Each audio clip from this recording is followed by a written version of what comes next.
Yo, what's going on, everyone? This is Jeff at Geek Driven, and we are here for another episode of Cover Lovers. It is a great Monday because we have West Coast Big Rob and we have Dale and Mike here. Woohoo! What's up? All right. So what's going on, Dale and Mike? How has your day been and how's your weekend been? It's been one of those like where I feel like all the days are like 22 hours long.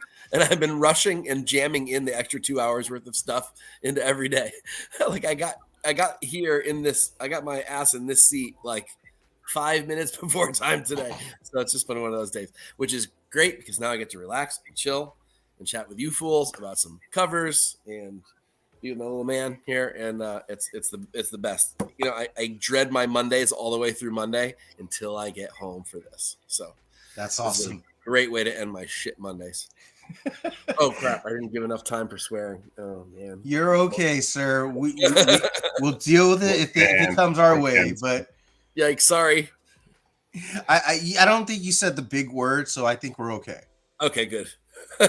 West Coast Big Rob, what is going on? I know. Uh-oh, did he freeze? No, he's the only person cannot freeze. Why him? Oh, right. There he is. There he is. Oh, thank goodness. You scare me. Hello. I'm West Coast Big Rob on IG. Nice to meet you all, or welcome. Nice to see you folks again. Another Cover Lovers. This Cover Lovers is curated by truly, me. This one, so let's see if it's trash or is it good. We'll see. So happy to be here, and hello everybody in the chat and on the. You don't give yourself a whole lot of credit, dude. Oh no, he froze. Oh no. It's gonna be one of those nights, people. Yeah, all right. Well, hey, you know what? Saddle up. We're gonna do our best. Well, I guess while Big Rob figures out what's going on with his connection, I'm back again. Oh my goodness. Your internet there sucks, sir. No, it's because this is my work laptop. I left it to sleep, and I just turned it back on. And as soon as I did that, the security measures come up. The internet suddenly, so it's like everything has to kind of like comes back. You're waiting for everything to go through its cycle so you can not pause it anymore. Okay, got it. Yeah, well, so it's like the computer tries to do everything again. So it's like that's it's just I should have jumped on a lot earlier so I go through all that crap. Well, we'll give you some time. I'm going to give it a shout out. I'm good. Fine. I'm good. Well, I got to do all the things. We got to talk to our sponsors, So if you guys don't know, one of our sponsors is Cover Price. So if you want to get 30 days of unlimited Cover Price for 99 cents, go ahead and put in the code Nerdvana14. You're going to enjoy it. You're going to be able to put your collection in there and keep track of it. You'll be able to keep track of the recent prices and recent sales. So it's a really great tool to have. Again, that's Nerdvana 14 for 30 days, only 99 cents. All right. We also want to give a talk about our other sponsor, Bird City Comics. If you want to go to their site, you want to pick up some of those cool store exclusives that they always have, You enter in TNH10, you'll get 10% off your purchase. And yes, I just used it recently. Was it yesterday, this morning? You told me something was only like 4 available. I went and grabbed it. It was the Nintendo Power Ice Cream Man. They still had it? When you texted me, I immediately I clicked the link and I went straight to it and I got it. Used my code TNH10. I got my 10% off. We're good. I got me a copy. That was like 3 a.m. when I said that too. Yeah, I know. I was up. Dude, you know me. I'm an insomniac. So yeah, go check them out. You're gonna love a lot of their store exclusives, and especially their past ones. Too bad they're not available anymore, but you can always get the new ones. All right. With that done, let's give a shout out to our moderators, our TNH horsemen. We got Uncle Rudy at Santi Rude 1. We got at Something Wong. We got at Deanime, etc. And at Glenn 2K12 across the pond. Thank you guys. We really appreciate you guys. All right. And then we got to give a shout out to our resident DJ, of course, at Beats by Monza. Eddie, thank you for everything. I can't wait to see you again. It is con season, sir, so I'm sure I'm going to run into you sooner or later. All right. With that said, let's give a shout out to our chat. And of course, look who's here first. Sam, what is going on, Wookiee Fanatic 19? And then we've got Doreen in the house. What's going on, Bat Mike? And of course, Apollo's always. You're always first, sir. You were first in the last in the review show. You're first here. Thank you so much for showing up. We really appreciate it. Look at this guy. He knows. And of course, our favorite artist, Trish Forstner. Hey, Trish, how's it going? He's not my favorite artist. Oh, it's my favorite artist. I'm just joking. Come on. If she could draw Snoopy, she's good with me. Honestly, you're right. Honestly, you're absolutely right. All right, and then I have to bust him on her. It is really cold, Apollo. It is really cold. It is freezing right now. I'm freezing right now. I'm barely feeling my fingers. I've been to Chicago. I've been to New York, and I'm telling you, it's cold right now. Yeah. James Kreider. Is that Kreider? Yeah. James Kreider, thank you for jumping in. We really appreciate it. And then we've got Shiny Suit. I almost said that wrong. Ooh. Shiny Suit X. Thank you so much for jumping in. What did you almost say? Yeah, we all got that email, sir. I enjoy the Psylocke a little bit more than the Emma Frost.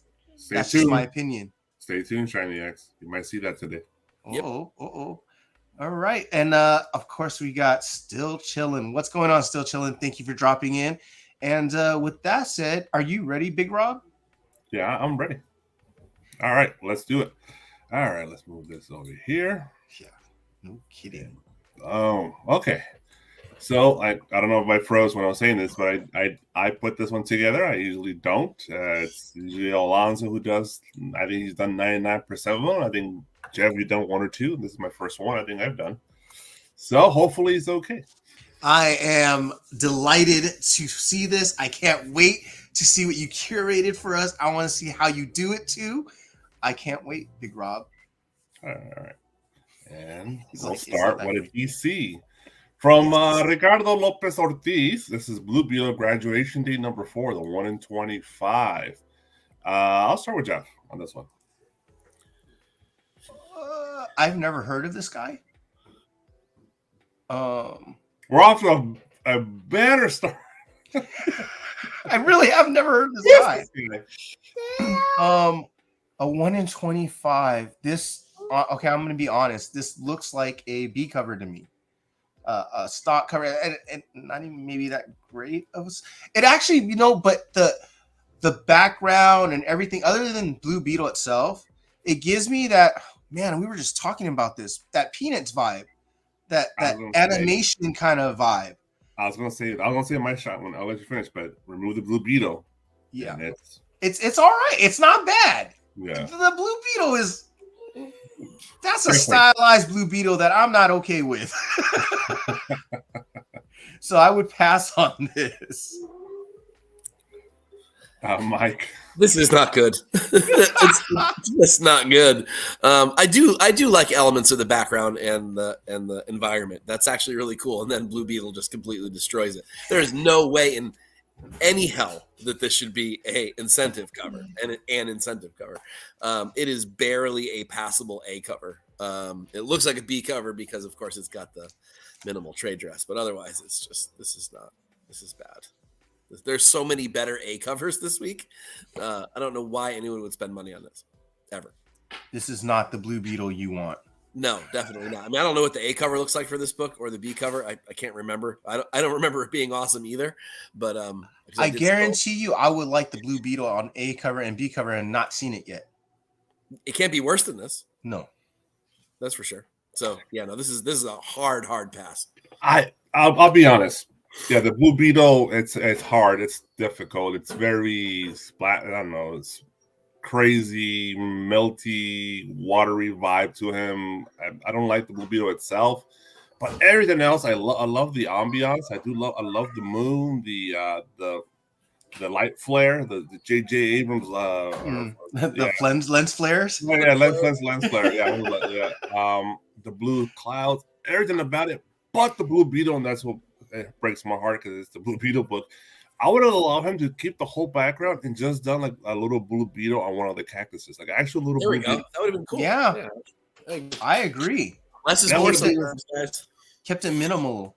Yeah, that would have been such a cool little stylistic little idea. Just like, look for the Blue Beetle. It's in there. Just look for it. So yeah, Wookiee fanatic, I'm with you on that. It's barely even a decent splash page. Look at how long his legs are, how far stretched he is. It looks so awkward. It's just weird. Well, I'll give him this. I give him a thumbs up on that. What did they do to the suit? It looks like the Tin Man.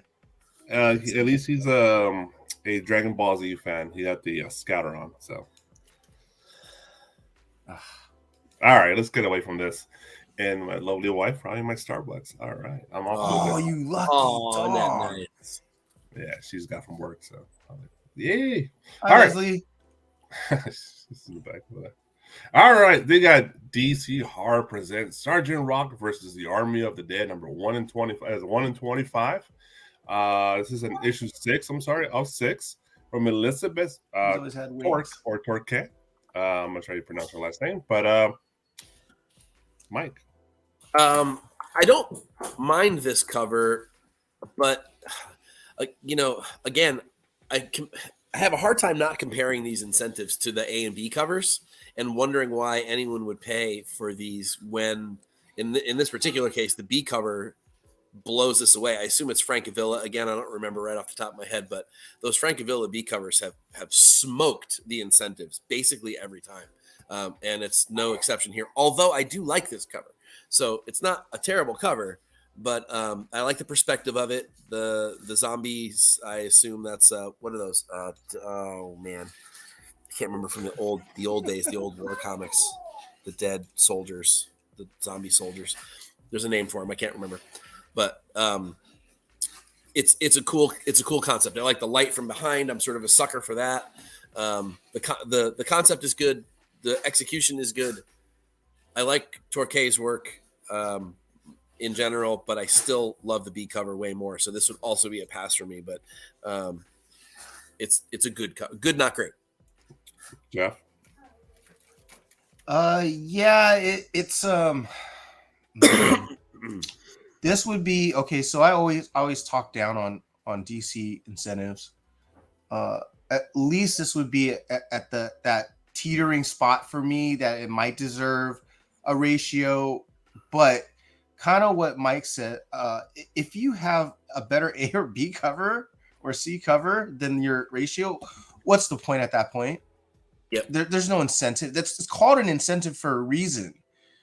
But lately DC doesn't have that incentive.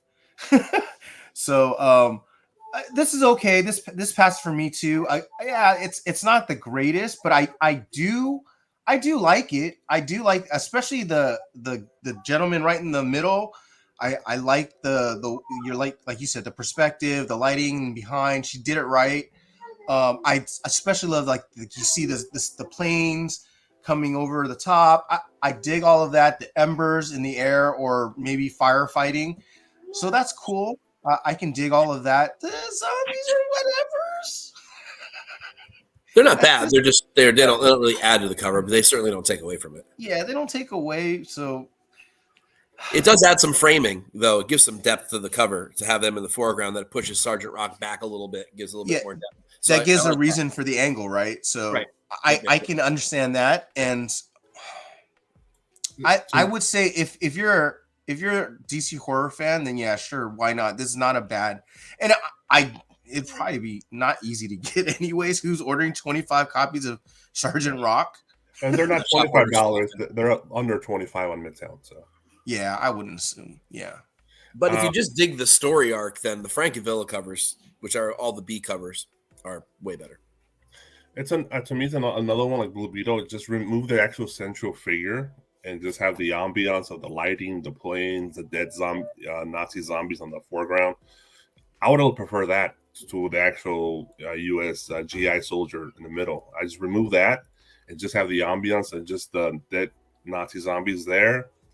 It would have brought a little bit more mystery to me and actually would have intrigued me more just on the cover.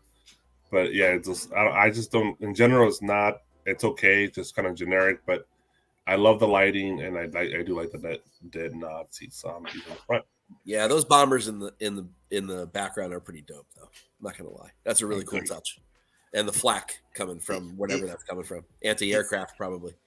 It feels like one of those DC animated series where they have planes, like they flash back to like a World War II or something. Yeah, and then you just hear all these, and you just hear the planes. They kind of posterize the scene a little bit. It's pretty dope. That's why I dig it. Yeah, but if she did better on the zombies, I think this would be knocked out of the park. That's a good start. I never really seen her art. It's a good, at least, early presentation for her. I dig it. Yeah. All right, let's move on to another DC book here, Detective Comics 1069, the 1 in 25 by J.H. Williams III. You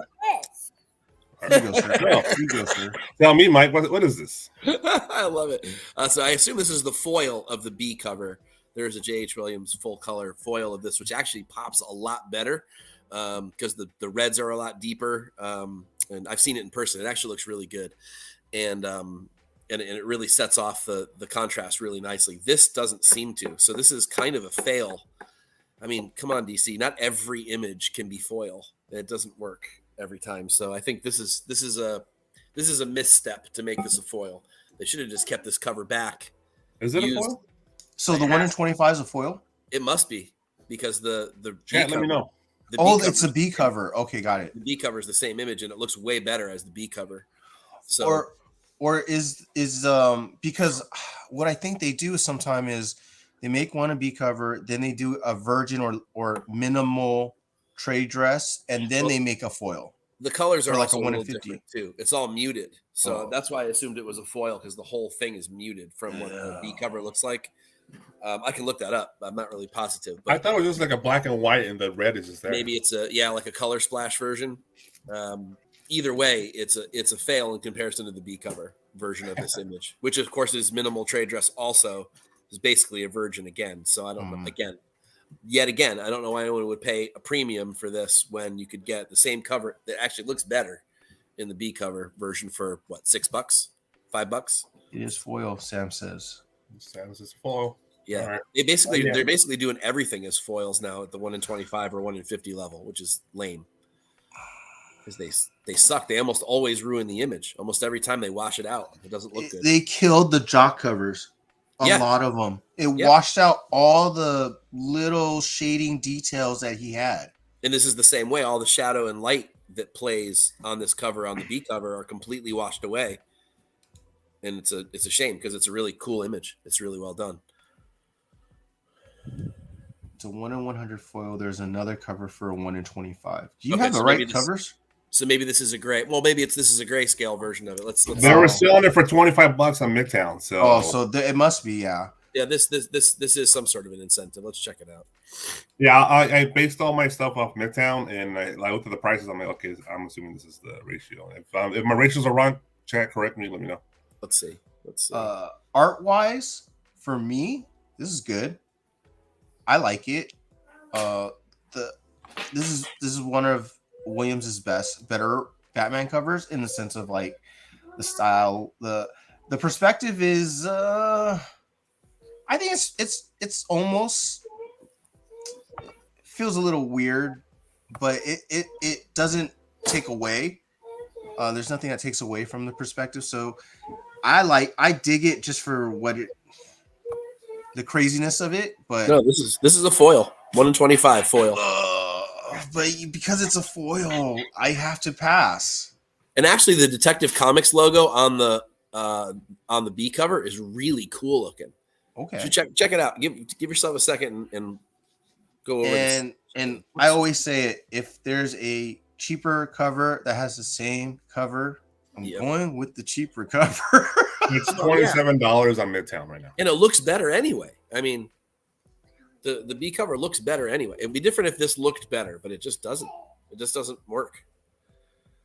Okay. Well, I don't think, in my opinion, I mean, but I think it completely ruins the art. I think both of you guys are right, and in general, it's not a color is better. It's a cool art. I appreciate the art, the actual concept, and I'm not sure who's the character. I'm not reading the comics, so I don't know who this bloody milkshake character is. So it's a 1 in 25. It's a 1 in 50. It's a 1 in 100. I'm confused. No, it's $27 in Midtown, and that's all that matters in the end. So yeah, that's true. It's a 1 in 25 price. Yeah, it's a 1 in 25 price. So, but it's cool. Batman. She's at Soul. She's a Homer, right? But I think it's in general. I think it's good. I think it's good. I maybe the red is. The color is better, but at least with this one, you can see the red more because it is a black and white. So I don't know if it's a foil, and it'll wash out everything. It'll ruin it. But if it's not a foil, it might be better. So see, so for me though, the drawing of the red character or whatever the heck it is, and Batman is actually two different styles because the red character feels more pulpy, like old school kind of like magazine Frazetta kind of like shading. So like that's where I'm like, that's weird and cool at the same time. So I dig it. I think the pencil work, or he's all digital pencil nowadays, but the pencil actually the line work from Mr. Williams III, it's really well done, I think, in general. So yeah, good job. Yeah. All right. Let's move on. All right. I might get a weird reaction out of this one. So, Stargirl, The Lost Children, number 4, another 1 in 25 from Todd Nuck. It's some sort of type of homage to a Flash comic. I'm not too familiar with a Golden Age one. Yeah, obviously, right? But I thought it was cool in general. But Jeff, go ahead. Gosh darn it. So I'm a sucker for Jay Garrick. I love the old JSA. Do I think okay, so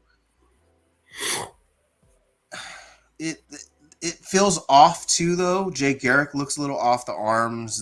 It looks weird. Why is he like tutting? He's walking like an Egyptian. I guess that's what it looks like on the homage.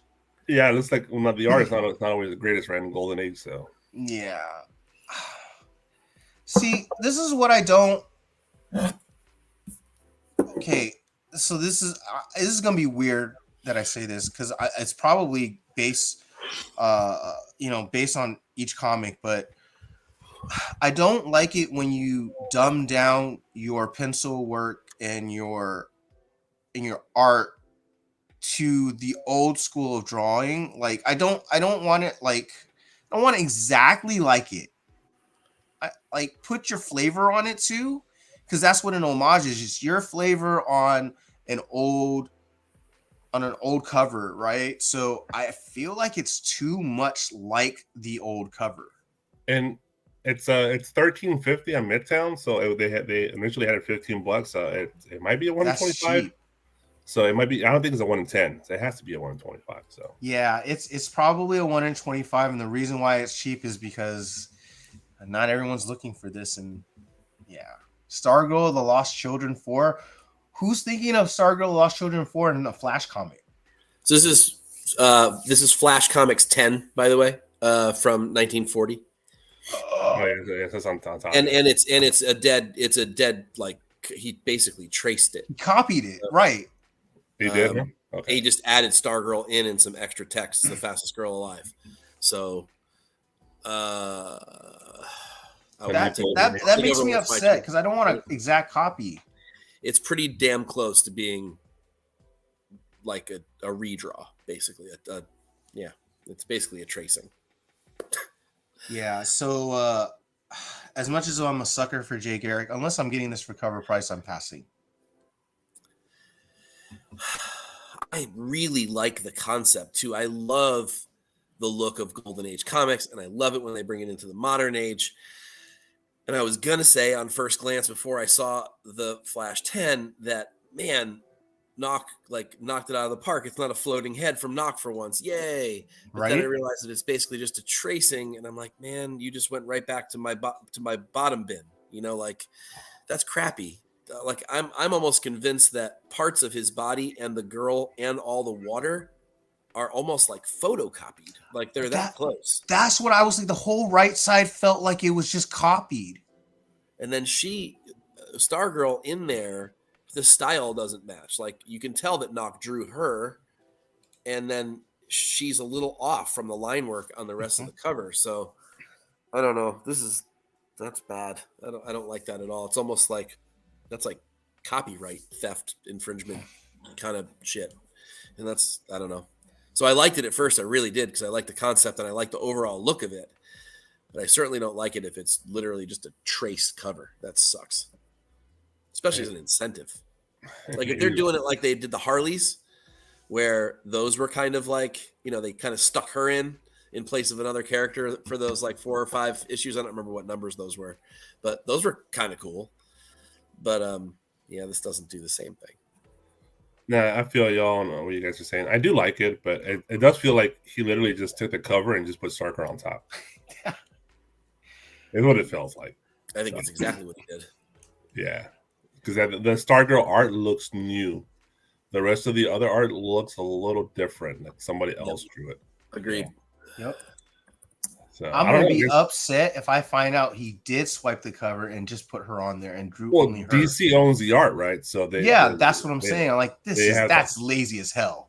They have the license, so it's fine with them. But I guess. He literally just took it and just put the girl on top. So yeah, and this might be a trend because I'm not like trends. So all right. Nope. All right. This might be a no. All right. Let's move on to another DC book here. I know I'm not really a DC guy, but hey, I got a bunch of DC books for you. Harley Quinn number 27, 1 in 25 by Ben Oliver. Mike. I love Ben Oliver's work. This is a really good cover. It's silly, of course. It's Harley. It's supposed to be, and it's kind of funny, to be honest. I'm not going to lie. And he executes it really well. This does actually feel like an incentive to me. It's not for me. I don't love it, but for Harley fans, I think they might actually kind of dig this. The hat, putting her hat on her chin, putting that hat on her chin is really funny too. It's a funny concept. I don't know if this has been done before. It feels like it has, but it probably, I don't know. The googly eyes thing, it's super funny. Her face is done really well. She's not like a 12-year-old, so bravo, Ben. I like that her hair is black and red. That's pretty cool. Like homage to her original costume, but her newer look with her hair being multicolored. I like the mixture there. I know it's not the first time it's been done, but I like the choice. It's a cool choice. It gives the cover a cool contrast. And I think in this particular case,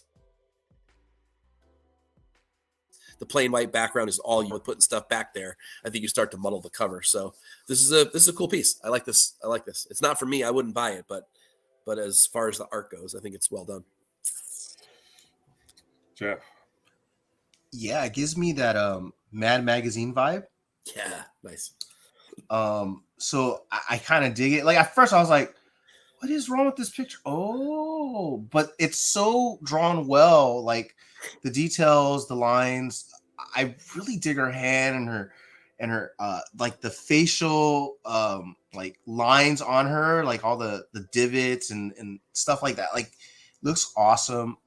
She does look psycho, so that works for me. The eyes, it all says it in the eyes. That's it. Yeah. Yeah, like that's cool. That's the Harley I want to see, right? Like I want to see it in her eyes. If you draw her eyes like she crazy, then I know it's Harley. You know, like, so this is cool. I'm not getting it, but I would be tempted if it was. A lot of people are gonna get this one for sure. Yeah, I would be tempted if it was just sitting there and it was like half price, but I doubt it's. I'm sure it's gonna be price. gone. Yeah. No, I'm sure it's over $25. Let me see what Midtown says. You know what I love about it? It's little slight thing they do is somebody, of course, has to interrupt. It's a little like the paint spray throughout the cover. You notice that? The little like red and black. Oh yeah. The little speckle. Oh Yeah, it's really pronounced on her hair, but it's splattered throughout the whole cover, even in it's a white background, but not truly, because that the little speckle is all over them. It's like that Mr. Ross when he does a little brush on the canvas. So that it looks really dope. I dig that, and the line work, the skin tones, everything about Harley Quinn is really well done. I could have done, to be honest, with the silly googly eyes and the hat, but that works. It still works. It works. I would like to just see her regular original, just looking like straight up, not upside down, without the hat and the googly eyes, and just see the craziness, the madness in her face looking at you. Yeah, maybe a little smeared makeup. Maybe, but it's just I would have loved that a little more, but it's still a great cover, and I love the little splatter of paint throughout the cover. So, if you want smeared makeup, buy the Frisson this week. All right. All right, let's move on. All right, so we got Barbarella Center Cannot Hold 1 in 25 by Selena. This is for Mike. I especially look for Selena. This is for her. For him, sorry. And we'll hold Mike's opinion on this. And Jeff, go first. Okay. I can't. What? I don't know why we even bring these up anymore, because I can't say anything but nice things. So say nice things. It's okay. I like that it's different from her other nice ones. I get her dressed up instead of just all skit. Like a lot of her stuff that she draws is very revealing clothing. So I dig it. I dig the colors and the details on the gun. I dig the freaking animal. Again, my only ever complaint about anything Selena does is her Sears portrait background. That's probably my only thing I can possibly complain about. But it works for this. Sure. I wish, because of what she's standing against, it was maybe a jungle scene in the background. It's a Brussels sprout. Yeah, that's a bean sprout, right? That goes up to the giant beanstalk. Yeah, no, it's a Brussels sprout, man. I know a Brussels sprout when I see one. That's a Brussels sprout. I like that you can see the hip bones, even on the right side of her, like it's sticking out. Even though it looks slightly awkward, but that's supposed to be there. So I like the details that she puts in. That she pays attention to the woman's body, the eyes, the nose, the lips. Freaking the eyebrows, the everything. She's good. I can't complain. She's good. That's the understatement of the sentence. She's high. I'm only giving it good. She's okay. I'm setting you up, Mike. I'm setting you up. I mean, so you would expect that my favorite covers from Selena are her. Actually, not. It's been her Barbarella covers that I think are better. I'm not sure why that is.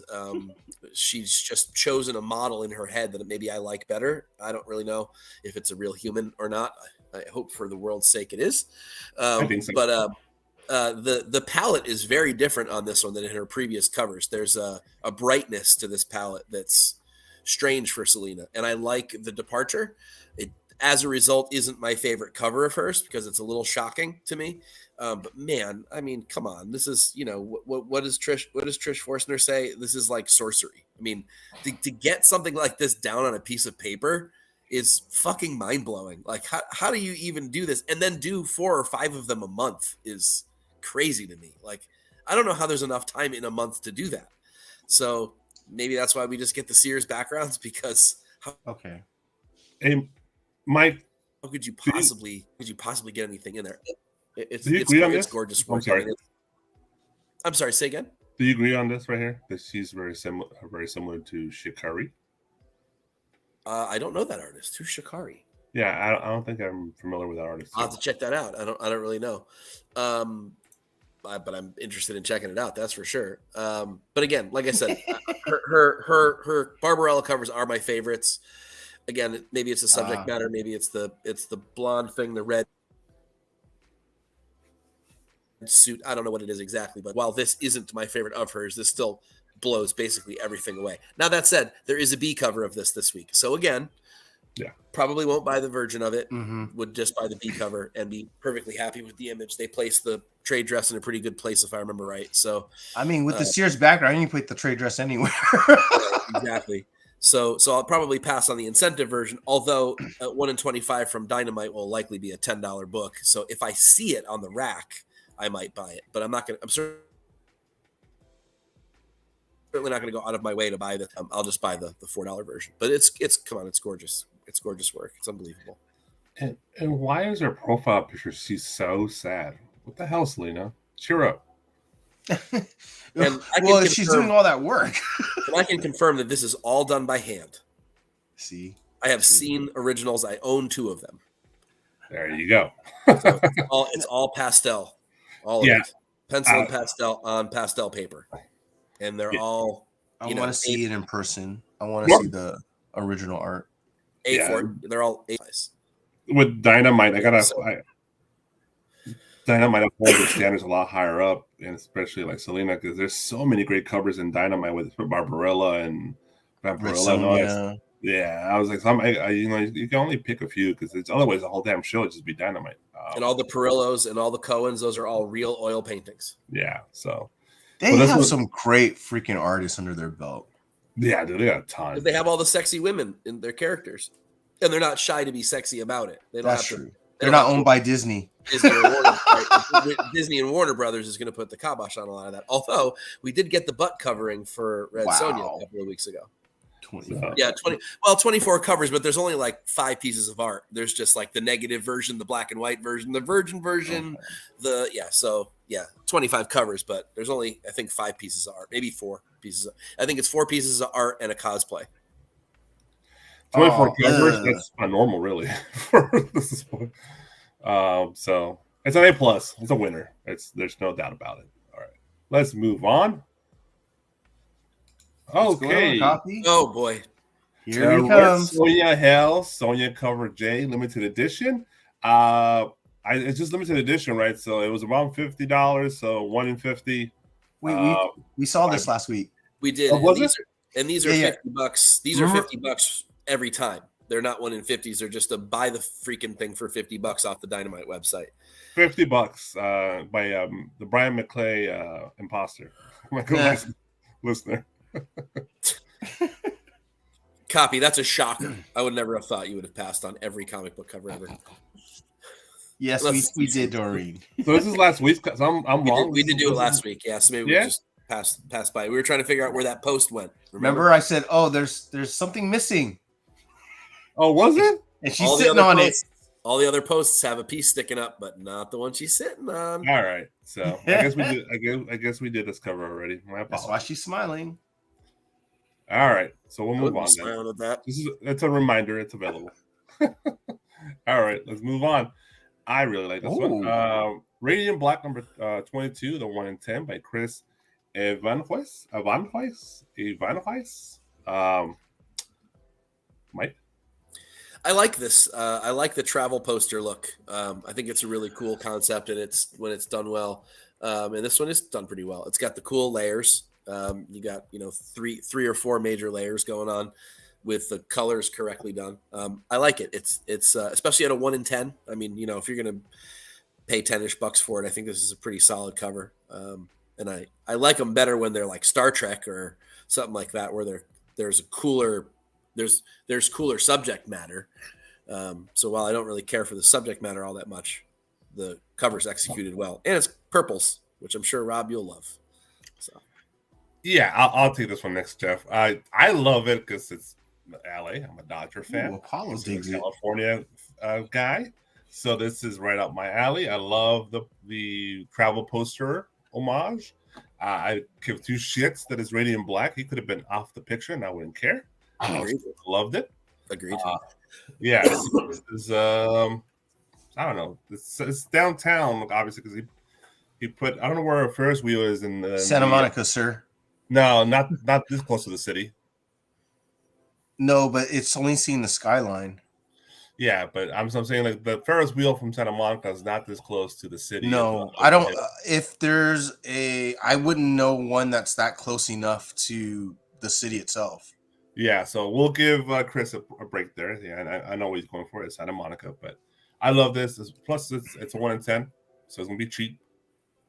Exactly. So I agree. I love it. So Jeff. Yes, I am a sucker for old school posters. This, sir, Mike, this has 6 layers. You've got the palm tree in the front. Yeah, you're right. You've got the little Ferris wheel. Yeah, the Ferris wheel. Then you've got the more palm trees. More palm trees there. You got the cityscape. Then you got the mountaintop, and then or the hills. Then you got the sun in the background. That's just then the sky. Awesome. Yeah. That is so good. It's well done. I love that I can tell that there are these layers, but they blend as well. Compositing genius. Gosh, this gives me LA vibes like no other. It gives me Santa Monica vibes. It gives me SoCal, all the good vibes that I love. That's why I moved back here. That is a cool cover. Wow, Radiant Black, you're actually going to sell 1 in 10s. Yeah, I'm telling you. You're going to sell all of them. All of those 1 in 10s, they're not even going to be $10. They're probably going to be more.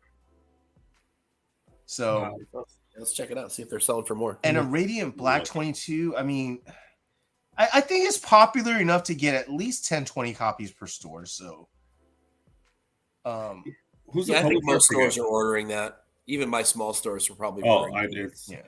It's $13.50 on Midtown right now. Like I said, it'll be over $10, but that's good. It's not too much higher. I'd scoop this up. I'm gonna ask for it because there's no way I'm passing this one up. Well, you probably have a high competition in Orange County, bro. So yeah, that's true. All right. There are none currently listed on eBay. But that means they're gone. This is gonna be a $20 book on day of. Watch. Yeah, it might be. You're right. All right. Well, they're available in Midtown right now, $13.50, of course, with shipping and taxes. So, all right, let's move it on. Hey, everyone agreed. What except for Copy? No, of course, Copy didn't. My Little Pony number 10. Doesn't actually like comic books, so it doesn't matter. The 1 in 10 by the great Trish Forstner. Well, look at that. Jeff. What do you want me to say? She draws My Little Pony great. We'll leave the brony to the end. Yeah. Always gonna say it. These 1 in 10s, they're gonna be hard to come by. Yeah. I mean, look at them. They're cute. They're adorable. If she draws it, and I actually dig all her little pictures, the window on the left, the stars on the top, the clouds, the butterflies. So I guess she's drawing. I'm assuming that's their little logos on their hides. So that's cool. I dig that. If I was a My Little Pony, like a huge fan, like a brony, that's dope. I dig those kind of covers where you put in the little logos in the background, and you just kind of, it's not overwhelming the cover. So yeah, that's cool. I like it. I dig the fact that they also put the My Little Pony trade dress behind the head. Who Also, cares? It's all about the art. Also, Selena can learn from Trish to smile in your pictures. It's cute. It look cute. All right, Mr. Brony, what's up, man? What do you think? I'm gonna take a cue from Copy and have respect and say nothing. No. Trish knows I can't. The whole pony thing just makes no sense to me. I don't get it. That's what she said. Look at her. Yeah, I know. Shut up, Mike. I know. She knows. She already knows. She knows it's not anything personal. It has nothing to do with her style or the way she draws them. She does a great job. She's done it for a long time, and I get why it's like little 8-year-old girls. That makes perfect sense, or even 8-year-old boys. But I don't understand why like 40-year-old men like this stuff. That doesn't make any sense to me. But and I think I can't get that out of my brain every time I see one of these. So it's really it's not Trish's fault. It's not My Little Pony's fault. It's not IDW's fault. It's the 40-year-old men who seem to, I don't know, that it's their fault. They're the ones that Don't be mad at yourself, Mike. Why are you mad at yourself? I have seen a group of bronies at conventions, and I kind of steer the other way. So I have this jacket. That has a bunch of pins on it, and I left it on the bookshop. And my fucking wife, and two of my best friends looked through the button box. And they grabbed out a My Little Pony pin or button and a New Kids on the Block button, and they put them both on my jacket, and I didn't know it for like weeks.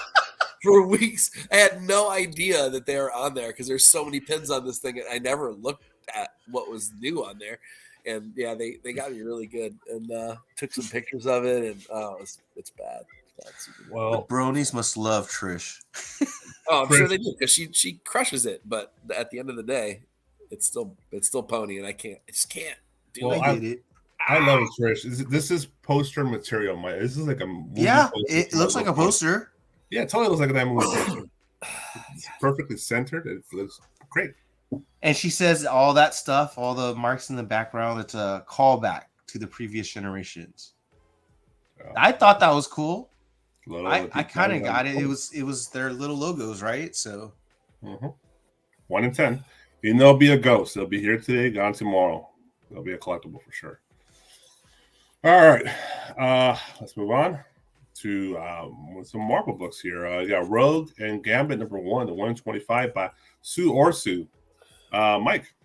I really like Sue Orsu's style. It's a little weird and impressionistic, and some of the perspectives are off on purpose, and some of the proportions are off on purpose, and I like the sort of Sienkiewicz-y kind of Simmons vibe that she's got. When she was doing exclusives for, I think, Izzy's or whatever she was doing them for, I think it was for like Department of Truth and Something Is Killing the Children. I really liked that stuff, and I think this works really well. She's got a great Wonder Woman cover coming up. I think 2 of them actually, and she's even got a pretty nice Superman cover coming. I really, really like her style. This one's really cool. It's got that 80s look to it. Rogue looks super 80s. I love the sort of, I don't know, painted almost. It's got kind of a Van Gogh-esque kind of a feel to the stroke hair, and in the background, that sort of slashy kind of feel to it. I just think it's a great style. I wished this were a Virgin without the Rogue Gambit trade dress, which I hate. Or they at least put that down in the bottom corner instead. But no, of course not. They got to slap it right over the top of both heads for some reason. I don't understand why they have to do that, just to get their terrible trade dress in there. But at least it doesn't have the X-Men shit on it. So I guess if we're looking at it from the bright side, there's that. But I think it's a great cover. This is absolutely worthy of a 1 in 25. I assume this will sell for that or more. Right. I think, based on being a #1, and kind of a relationship. And I think this cover it crushes it. I think it's really, really well done. It shows that she has some real art training. This isn't just a comic book artist slapping some shit on a cover. This is someone who knows what they're doing, and it shows. Yeah, I love this because this is like almost like Gambit and Rogue in 1986. Exactly. High school prom picture. High school prom picture. Yes. It's the before you go to prom picture. It totally is. That's exactly what I love that. It's an attention up, but she just did a prom picture of Rogue and Gambit. And the cards are a part of her dress. Oh my God, it's so good. Oh my gosh. And he's on his tux too. Oh, yeah, it's what can you say? The brushstrokes, everything about it, the colors, the ideas, the whole compositing, everything about it. It's really well done. It's 125, I believe, and I'll check how much they're going for a Midtown in a minute. But this is a home run in my opinion. I do dig her little signature kaiji on the bottom left there. So they're going for a below ratio. They're like $14.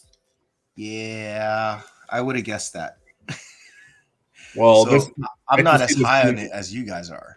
So this might be a ghost in the future or not, but it definitely be desirable by X-Men fans, Rogue fans, and Gambit fans. And like in 5 years, people are looking for this.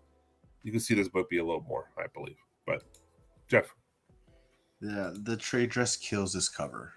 It's Three's Company logo on this cover. It is Three's Company. Yeah, it is Three's Company font. Yeah. It just takes away from it, and you're right. It does look like they're at a high school prom, 80s. She looks that young. He looks that young. So I do like Orzu, but I feel like their faces are, maybe there's something that I'm not getting, but at least Gambit's face looks really long and a lot bigger. Jeff, I'm gonna actually put the nail in the coffin for you. It does have the X-Men up in the top right corner, and it's got the biggest fucking barcode I've ever seen in my life down on the bottom right. I'm out. See, I can't do that. Why 1 in 25 completely ruined by trade dress? I don't understand that. It's completely destroyed by the crap that they put on it. Why this is the one cover that should have been a store variant. So you hit that virgin. Agreed. I even if they didn't make it a virgin and they had that Rogue and Gambit, they had to put a logo, a trade dress on there. Change the font, make it match the freaking art in the background. Like it sticks out like a sore thumb. Lazy. Yeah, I don't like that at all. Everything else, I mean, all these, is this watercolor or is this acrylic? Or I don't know. This looks like could be oil. Yeah, maybe it's oil. Yeah, I mean, I dig that. I love these purple and these blues and these blacks and these. I would love to see the original art. Burgundy. Yeah, I love all of that. Again, I think someone mentioned it earlier. I think she's used to doing horror that they look horror-ish. That looks great on these characters. It looks great. I'm not saying it doesn't look great. I'm just saying that might turn some people, because everyone wants that perfect like prom picture of Rogan Gambit. Her pouty lips, dude. Yeah. Actually, her face is not bad. I maybe it's just his face. He is a little creepy, but yeah, Rogue's face is legit. It looks good. Damn, they ruined it. They completely ruined it with all their trade dress garbage. Yeah, I would have bought this. I didn't have the stupid logo. I would have too. Three's Company.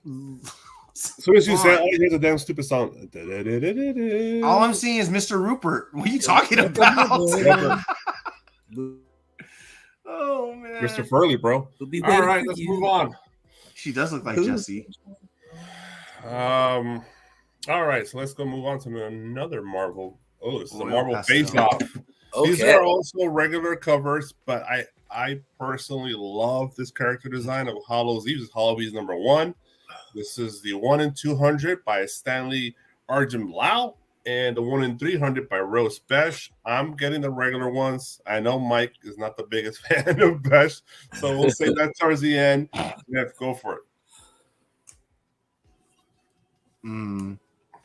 Okay, at this point, I'm just going to talk about art because I have no explanation why there's a 1 in 200 or a 1 in 300. Yeah, seriously. It's crazy. Bananas. So I'll go on art alone.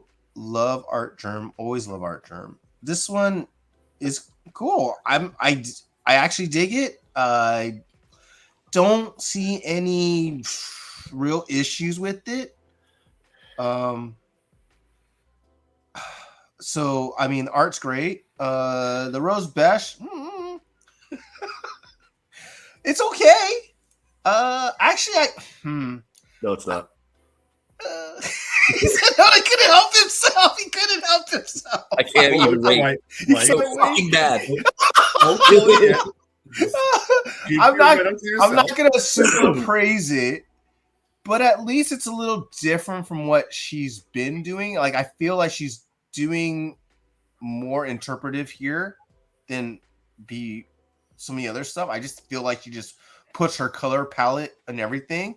So this color palette is slightly different from her normal. It's okay. I'm not buying a 1 in 300, that's for sure.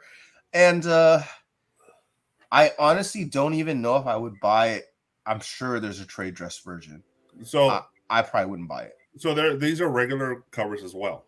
Yeah, I'd probably get the Art Germ before the Rose Besh.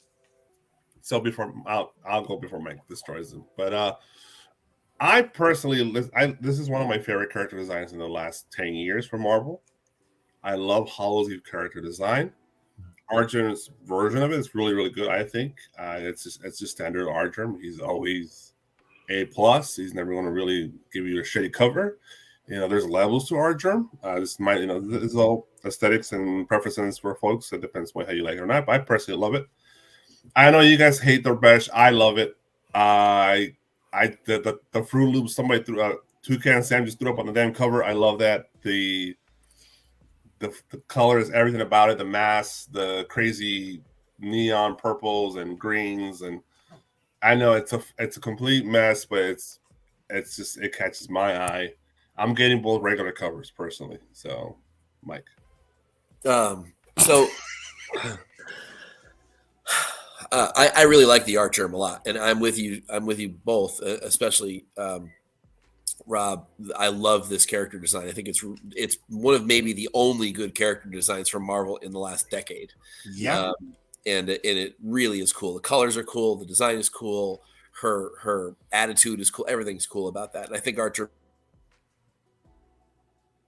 does a really good job on this one. The standard trope front facing bust up, the sort of the turned around backside look is cool. It's a little static for Art Germ, just a touch, but I can look past that part of it. I like that there's a background on it. The look on her face is really cool. It's just a really good cover. Of course, we'll just buy the regular C cover or whatever, B or C, whatever it is. Mm-hmm. And it obviously completely annihilates the Rose Besh, it's honestly just bad. It's not, I don't even know. I want to try to understand the thought process of putting that down on paper. I guess I'm just not getting it. If this were the first cover we got from Rose Besh and we didn't get that awesome silk cover with the shoes that everyone remembers, would we even give a shit about this artist if this was what she started with? That's my issue, right? Like it's almost like we're giving her a free pass or the benefit of the doubt from her prior work rather than this work. And I just don't get it. It's just a mess. It's a mess of color. It's a mess of line. It's not, none of the perspectives are right. There's no depth to it. It looks like one layer with a lot of outlines on it. It just doesn't do anything for me. And then like what Jeff said, of course, why in the world there's 1 in 200s and 1 in 300s for this book, I have no idea. That's just ridiculous money grabbing, but especially when these are regular covers. Look, I don't like to be negative about artists as much as I am about Rose Besh, but it just isn't good to me. I mean, it's like it's Fornes bad to me. It really is. I mean, it's just, you know, we've crushed that guy on this show, all of us. And I don't think this is a whole. The art term is fantastic. It may not be his best, but it's still really good. And with the character design being so damn cool, it kind of sends it over the top. So it's the art term all day. The Rose Besh, you literally couldn't pay me to take it home. Yeah, I think there was a Fornes too on this week. I almost picked it. I was like, what's that? Oh my god, no. Oh, yeah, no. Yeah, the art germ is definitely better than his average, so that's good. You know, the Rose Besh does give me some Glass Stain vibes, though. A little bit. That would be cool if it were a stained glass cover. That'd be badass. But I think, yeah, if she had gone more that way, but just kind of looks like she kind of did it half. Yeah, I wouldn't pay for 1 and 200 and 1 300s anyways. No, never now. Not these days. All right. Well, folks, they're out there if you want them, but I would recommend the regular $5 versions of these. All right, let's move on. One more here for the incentive. This is Star Wars: The Mandalorian 8, the 1 in 50 by Terry Dobson. Mike.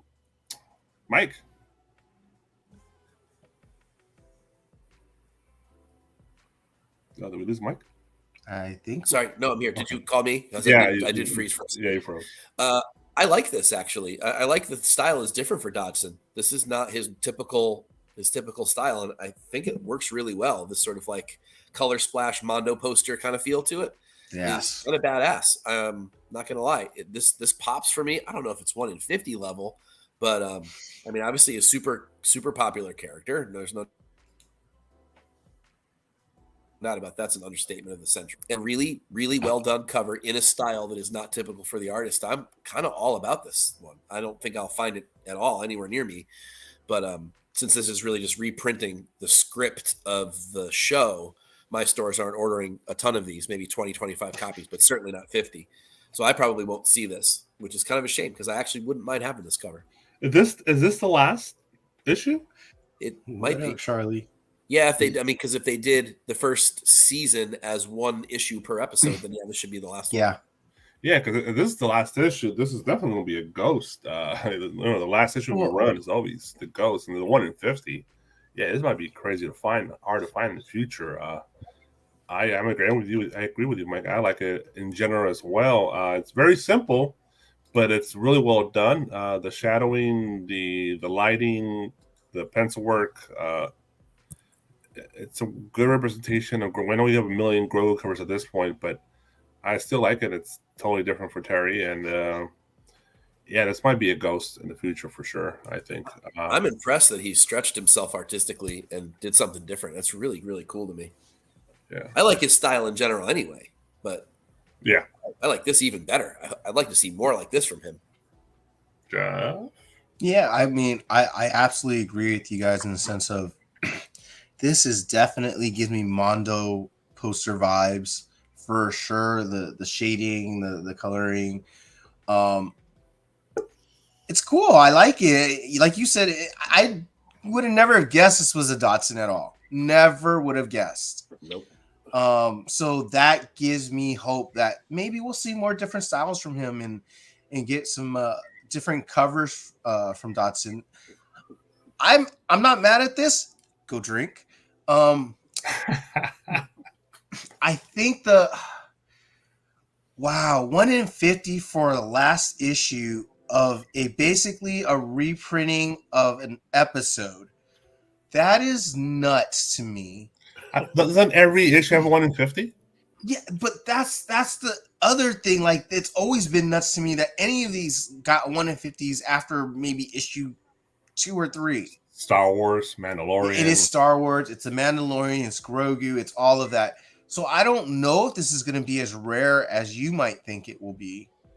As soon as collectors get these, and the collectors will get these in their hands, they'll disappear in their collection. Okay, that's true though. You're right. And then it'll be Ghost.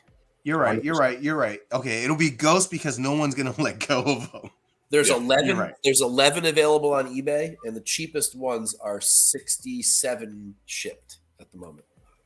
Yeah. So in Texas.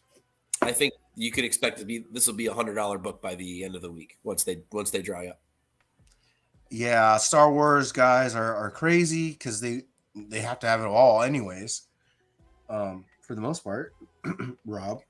I'm actually not buying this. I like it, but I'm not buying it. Wow. Okay. Well, that's good for you, sir. Yeah, you wait to see. I would have bought this Wednesday, so that's why.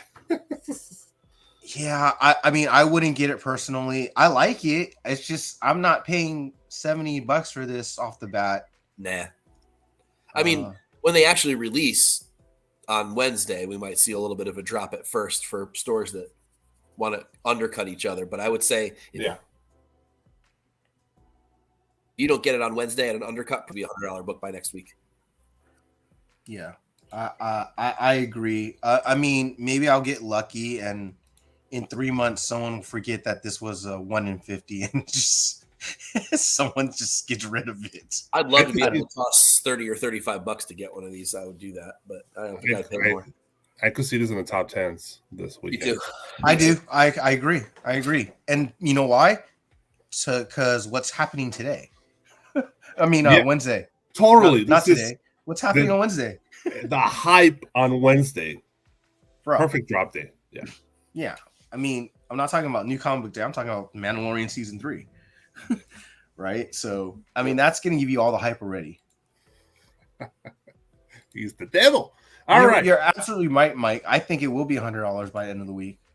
Yeah, dude, this might be a monster. We'll see. Yep. Grogu is the devil. I didn't get too many this week, but the first one I'm probably going to piss everybody off with, but let's do it. This is Venom Lethal Protector Volume 2, number 1, the Shatter variants from the Four Horsemen of the Apocalypse. Oh god. This is the Mark Begley limited edition. I didn't see it. It's probably 3,000. I don't know, but usually that's typically their MO, right? For the Four Horsemen. Yeah, they're gonna say 500 is what they're gonna say. Somebody on the chat, please correct me on the limitation of this set. $50 for the set. This is the gold and black Shattered Universe or whatever Shattered variant, Shattered Universe. Jeff. Okay, I didn't know these Shattered ones went to different stores. I thought they were only sold by the guy who does them. Nah, I found them in all these stores. God. I didn't know the that. foreign stores. Okay, I don't want to be a sucker for this, so this is not gonna be for me. I do have a shattered version of Ultimate Fallout 4 and a shattered version of Iron Man 1. They have the Turtles too. Oh, is there one? I didn't have that. This is not for me. I wouldn't. They're capitalizing on the rarities of these errors, right? There's a gold version, and then there's an error black version. That's missing the red. So this is not for me. I'm out. No, for $50 too, I'm out. This is old news. This concept. This has been played. It's time to move on from this nonsense. You're right. It's also that trying to play off of the rarity of the originals that are so rare. Yeah. People are like, "Ooh, I finally can have one," and they'll sell a bunch because of that, which is sad. I'm not sure I really get the whole shattered thing in the first place. I'm not sure what the appeal is, to be honest. Still showing up the OG. So there's that, and then there's the fact that this is sort of an old concept that was done to, and so there's a lot of reasons why I don't like this. Plus, I have trouble supporting this group of shops for the shenanigans that they pull. So this is a hard no times 4 for me. Yeah. Oh, that's coming. That one is coming, sir. That's a guarantee. Yeah, I think there already is a 316 shattered, but yeah, it's just trash. I agree. I saw this everywhere, so it's available now. I think it came out last week for pre-order, of course, and I don't think it drops for a while. But for double the price, you can get a 9.8 original Venom Lethal Protector #1, right? Like it's about $100, right? Yeah, so they're still available. These did not sell out. But next is I forgot that it dropped at 2 p.m. on was it Saturday? I totally forgot about it. I was so upset with myself for being so stupid. I really wanted these covers. The infinite print run shops. I love that. But this is what I'm talking about right here. This is the that shit sold out for Superman Action Comics 1053, the Will Jack variant of Beauty Incarnate by the Four Horsemen of the Apocalypse and a couple other European stores. Let me say additionally, I'm not sure. The set was $50, and like I said, I realized at 245, like, oh shit, that dropped. And when I went there just to trade, this was left. Like, oh. All right, Jeff. So I already saw these on eBay like way earlier today for like $140, $130. It's crazy. Yeah, it might be up to 150 now, but that was like when I saw it earlier today, it was probably at 130, $135. Yeah, that's probably moving on up because everyone's, the Virgin sold out. And I'm pretty sure that's the one everyone wants. The Virgin, baby. Yeah. Well, wink, wink. I will say I do like Will Jack art. It is good girl pinup art, kind of basically what it is. So that's always, it's all right. It's just I've seen literally so many Supergirl books lately, store exclusives, and same deal. A close up on the trade dress and a full body on the Virgin. So I'm kind of getting sick of these, and yet these are still popular and they're still selling out. So those Power Girl fans, Supergirl fans, Copy are probably buying these. So this is probably what Copy buys. He just says everything else is trash, and then just buys like 15 copies of this one. Damn. I love you, Copy. It's I think the close-up might still be available, but another version sold out. Mike, what do you think? I mean, it's beautiful, but again, like Jeff just said, I feel like I've seen this cover like 10 times. All the way back to the Adam Hughes days. There was just an incentive last week that looked a lot like this. There's the Warren Lau that looks like this. There's at least 5 or 6 that are nearly identical covers. So I just don't see why this would be selling for $150 online when, I mean, doesn't everybody have some version of this cover in their collection at this point? Like, I feel like if you got one, you've got them all. Won it, probably, right? So you're not Alonzo, though. Plenty of chances. Yeah, I don't know. I mean, there's nothing wrong with it. I mean, I think, especially the zoom out. I really like the zoom out a lot, just because I like the blues in the sky that go with their costume, and it's just really well done. Look on her face is really well done. I'm not sure it works quite as well close up. The shiny, perfectly round boobs are maybe a little much. I know that she's supposed to be large breasted. That's her character. But at the end of the day, like, there's only so many times I can see this concept done. I mean, Will Jack nailed it. There's no doubt about it. And if this were the first of them, we all would have paid anything to get one. But since this is like the 5th or 6th one, I'm not sure I'm quite as enticed by it. This year or last 6 months. I mean, I bought one. I bought the Lau. So that's the one to get, though, right? Or low. That's cheaper. Way cheaper now. Yeah. What's that say again, Rob? I think that's going for cheaper on eBay. No, the Lau. It's more affordable. I think so too. I liked it a little bit better. So to me, or his original, right? The Power Girl 27. Didn't he do that one? The one that basically is what he did all over again. Yeah. So that's still maybe the most beautiful cover for her, to be honest. That or the original Adam Hughes one. No. There's lots of choices, is all I'm saying. If you want this image or this idea of this character on a book, you've got options. It doesn't have to be this book. Thanks, But Sean. the art itself on this particular one is done really well. And for $50, I'm sure everyone that got it's super happy, especially if it's selling for 150 now. Right. So. Yeah, I agree with you guys in general. It's as for the art, I think the art is pretty fucking impressive. I love Wheeljack. Yeah, he's really good. It's the funny part is when I see the one with the sky background, I think of the painting from Ghostbusters 2 at the end. Oh, with all of the characters. Yeah, and they're holding the baby in the beginning. The Roman picture. Yeah, that's what I think of, but it's just me. I'm just they're crazy like that. togas. I know. I'm pretty sure Alonso has 3 sets of these, so I'll hit up Alonso. I guarantee he has this. There's no way he didn't. No matter how sick he was. Oh yeah, he put 5 in his cart. There's no doubt, or however many they let him take. Dude, it's not even joking. He probably has them. So yeah, it's obviously, and I know it's been done to death. Still a winner. Still sells. People are rebuy on eBay for crazy prices. It's Power Girl. It would have been a great investment just to flip. So that's true. All right, and to our last cover of the week. It's the X-Woman bundle, Emma Frost negative space and Psylocke negative space from John Tyler Christopher. I don't know the limitation on this one. It's a little more affordable, $40, and I believe it drops on March 9th. So this is a little predate to that one, to the date. So you might still have a chance on this one. Mike. I like the Psylocke much better. I think her costume works better for the negative space thing. I also think that she's less static looking, whereas the Emma Frost looks a little bit static. I mean, it just looks a little like a still kind of.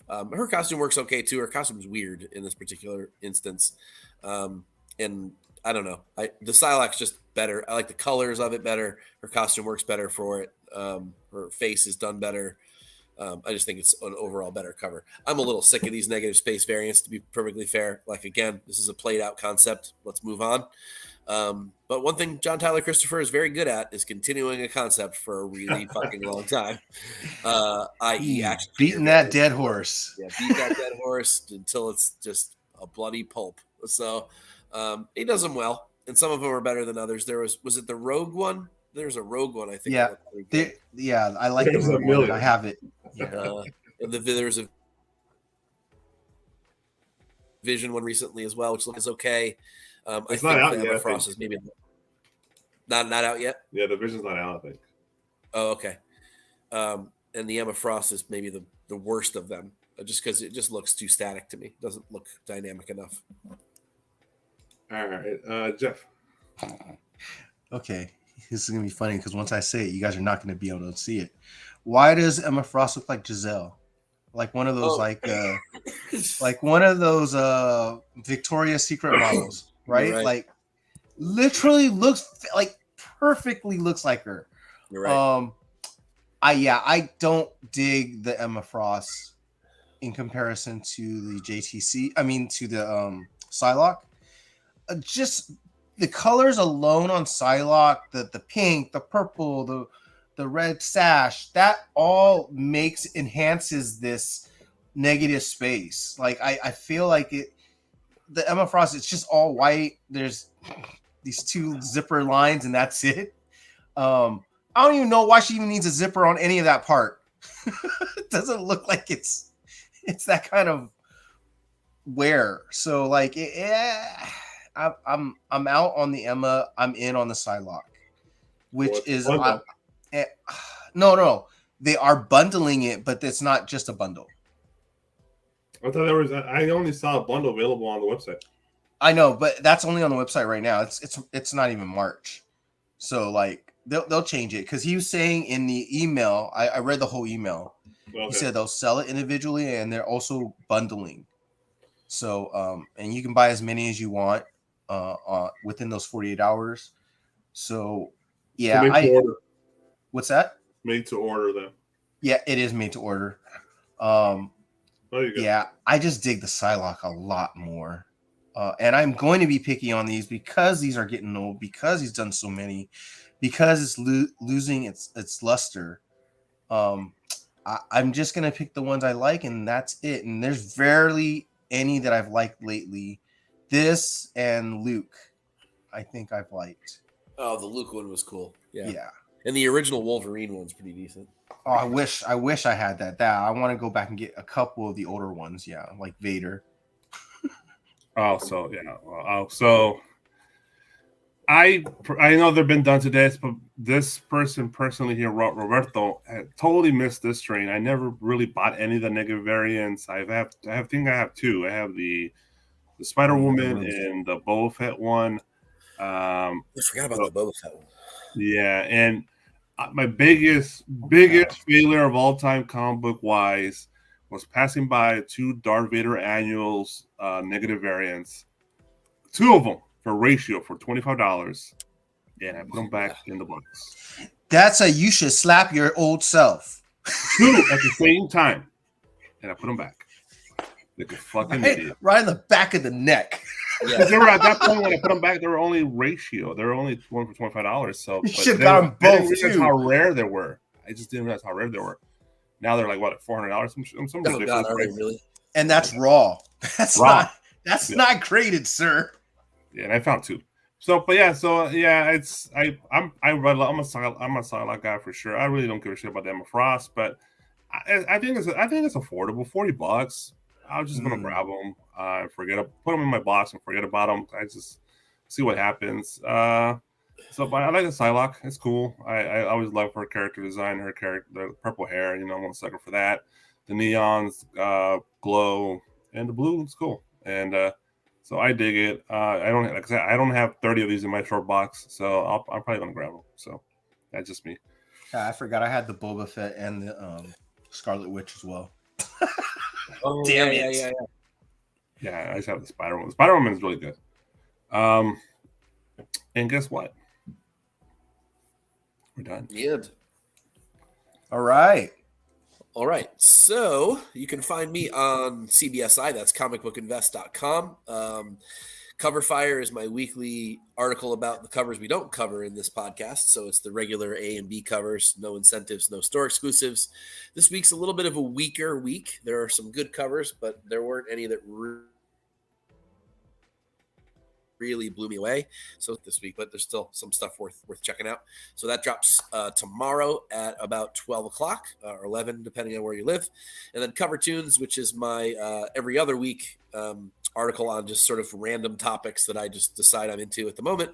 The upcoming issue is going to be the Women of Transformers. So stay tuned for that. I'm going to try to get it ready for this week, although it's been a really, really busy week. It may have to wait and get pushed. So I'm going to do my best to get that out, but stay tuned for that. It'll be out soon. But make sure you're checking out CBSI every week for your weekly Wednesday warrioring needs. There's tons of information that's all free. The guys really love to write it for you, and I hope you're checking it out and throwing comments down and starting conversations. We really love to chat with you guys. So please throw a comment down, and I respond to almost all of my comments. I really love doing that. So check it out. Yeah, go check them out. Cover Fire. Get all your information you need before you hit that Wednesday Warrior. Yep. That it? Yep. Okay. Upcoming shows, of course. Hello, Canada. All right. So this is, I believe, on Tuesdays, the CW Market Report. So this is on Tuesdays. I believe at 7. Start time? I think it's like 6:35 or something like that. Yeah, so between 6 or 7 here on your Nerdvana channel. Check out the ladies when they talk about the market report. So the whole squad should be there on this play tomorrow. And Jeff. Oh, yes. On Wednesday, we will have our Mondo Mail Call show. It will be at 7 p.m. Pacific time, 10 p.m. Eastern time. And I think we're having a special guest on Wednesday. I want to get this right, so let me get her name before I mess this up. Let me see. I don't know if she's an artist or a creator, but she has a Filipino comic book. Lumpia, right? What's that? Is it Lumpia? I don't know. I can't find the I can't find the information that Alonzo sent. Oh, snap. But she'll be there this Wednesday, 7 p.m. here on Nerdvana channel, Mondo Mail Call. And we'll have I'm gonna have a giant toy, by the way. About 2 feet tall. Oh, okay. Arrived today, giant box from Amazon. So that means you're broke now. Yeah, it took like half my budget. So what else, Jeff? That's it for this Wednesday? Yeah, I don't think we're gonna do a Week in Geek. I think it's Week in Geek. I don't think we are, just because I feel like it's gonna be like an interview style kind of thing. So I don't think we're gonna have the time. I don't know. We'll see. All right, yeah, it kind of did. All right, let's. And Thursday, of course, is long story short. We got a goddamn slide for them, man. On Thursdays, long story short, great show. Check it out. I believe also between 6 and 7 p.m. I catch them always already live, so I'll jump into the show and watch them for a while. But it's between that time period, the same time period as the other shows. Then, of course, on Friday is the Near Nirvana Variety Show. Excellent show as well. It sets you up for this whole comic book road shows that are on Friday nights, and they go all the way until, at least on the West Coast, here 2 in the morning sometimes. So check out Near Nirvana Variety Show on here on Near Nirvana channel. I'm literally slurring. And Saturday is Saturday morning Toy Box, 10 a.m. West Coast, 1 p.m. East Coast, with me, Jeff, Charlie, and Steve Gold. Bonkers on toys. We'll discuss all the new stuff for this week, solicitations, pre-orders, new releases, and it's an avalanche. It just won't stop. It just won't stop. Too many toys. And Jeff, before I get to this, I do want to say the name of the person that's going to be on our show on Wednesday. It is Caitlin Fajlan. And the book is called The Mask of Halia. So we're gonna talk about the book, we're gonna read it, and we're gonna talk to the artist or the creator, and hopefully you guys get to learn something new. But for Monday, it will be episode 8 of The Last of Us, and don't worry about it. We'll be reviewing the episode at 5:30 p.m. Pacific time, 8:30 Eastern time, and then right after that, sir. That's all I have. We'll be here. We'll be back here. Same show all over again. Maybe Alonzo will feel better and come along. Hopefully. Hopefully he feels better by next Monday. So same show, same and time. Our area, Trish will be there. Yep. And announcements. Don't forget, use code Nirvana14 for 30 days. So unlimited cover price for $99.99. New members and basic members only. And save 10% on your purchase using the code TNH10 at checkout, which I did this week, picking up that Nintendo Power homage that I bought at 3 in the morning on their website. Yeah, thanks. I bought at 3 in the morning too. Thank you, sir, for messaging me. I thought they were sold out. I'm like, they got 5 left. Oh shit. I know. And then when you said that, I immediately hit the button. Yeah, I got 10% off. There you go. Yes, sir. All right. And don't forget, save 10% with Team Nerdherd on your first purchase on DisplayGeek.com. Team Nerdherd is the code word. And that's it, fellas. Let me stop sharing. Boom. Any final thoughts, words, gentlemen, before we say bye-bye? Oh, wow. I think we have a couple of things coming up on March 12th. It is Near Mint Sundays here in Anaheim, California, at the Brookhurst Community Center. Sorry, Mike, I know you're not near here. I know you would love that show. Yeah, you would love that show. There are people who bring Golden Age books too. So Silver Age, bronze, coppers. Yeah, I'm so sorry. It's your type of show. It's a pure, basically comic books. All comics. It is a good mix of the normal, comic book resellers that you always see at cons, but then there's at least a third of them are probably the sellers are collectors. So that's like that. Always awesome. Hopefully you guys can all be there. It is from, I think, 10 to 4 p.m. 5.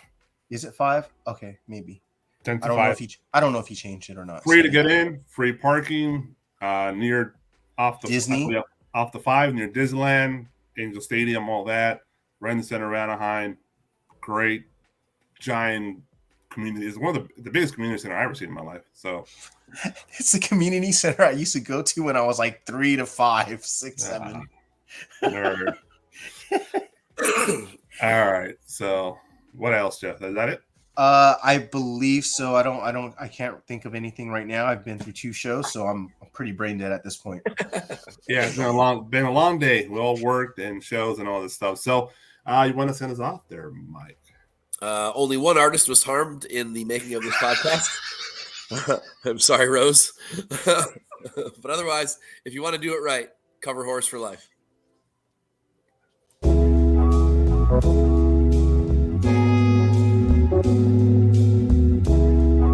Thank you.